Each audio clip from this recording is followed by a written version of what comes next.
పరిశుద్ధ గ్రంథం నుండి తెస్సలోనికీయులకు రాసిన మొదటి పత్రిక 5వ అధ్యాయం 16వ వచనములో, ప్రతి విషయమునందును కృతజ్ఞతాస్తుతులు చెల్లించుడి, ఇలాగు చేయుట క్రీస్తు ప్రభువారు మీ విషయంలో దేవుని చిత్తము అనేసి తెలియచేసిన విధంగా, ప్రియులారా, ఆ వాక్యం ప్రకారం మనం ప్రతి విషయంలో కూడా దేవునికి కృతజ్ఞతాస్తుతులు చెల్లించే వారిగా ఉండాలి.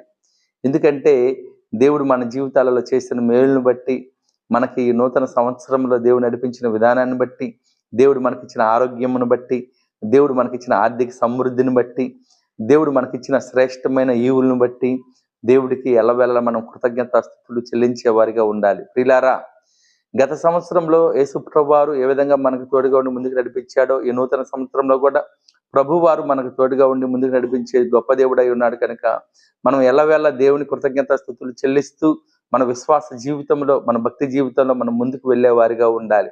ప్రతిరోజు కూడా దేవుడు చేసిన మేలులు మర్చిపోకుండా, దేవుడు మనకిచ్చిన కుటుంబాన్ని బట్టి, దేవుడు మనకిచ్చిన ఉద్యోగాన్ని బట్టి, లేదా వ్యాపారాన్ని బట్టి, లేదా మనము ఈ లోకంలో జీవించడానికి ఇచ్చిన తలాంతును బట్టి ప్రభువుకి ఎప్పుడు కూడా కృతజ్ఞతాస్తుతులు చెల్లిస్తూ ముందుకు వెళ్ళే వారిగా ఉండాలి.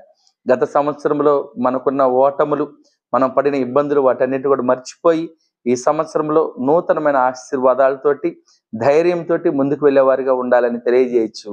దేవుడి వాక్యమును దీవించును గాక. ఆమేన్.